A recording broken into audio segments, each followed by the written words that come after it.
proud of its history, the victory in World War I, the peaceful transition to democracy in the 90s.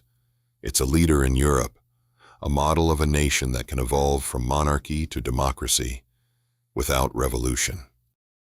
But there are questions. Questions about the decades of domination over Eastern Europe. Questions about whether Germany's wealth and power were built on exploitation. Questions about how to remember and reckon with the past. And in Eastern Europe, particularly in Poland and Ukraine, there's resentment. These nations gained independence only 30 years ago. They remember German domination. They're wary of German power, even democratic German power. By the late 2020s, tensions are rising again. Not military tensions, but political and economic. A new generation of leaders in Eastern Europe, nationalist and populist, questions the European Union and Germany's role in it. They argue that the EU is just German domination by another name. Germany's leaders, defensive, argue that Germany has changed, that it's a democracy, that it respects sovereignty. But the historical memory is too strong, the resentment's too deep.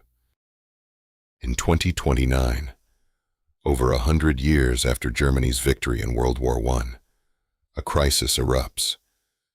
Poland's new government, nationalist and skeptical of the EU, demands renegotiation of treaties.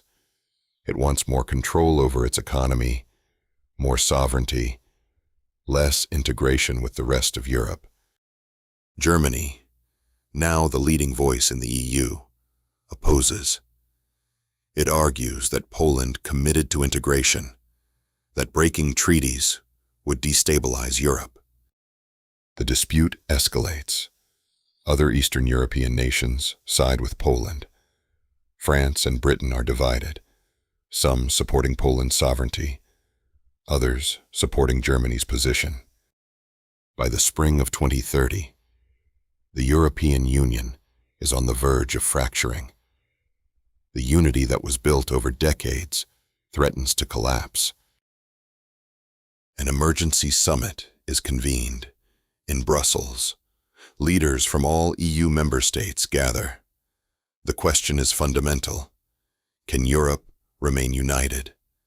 Can Germany, the dominant power, coexist with smaller nations that fear domination?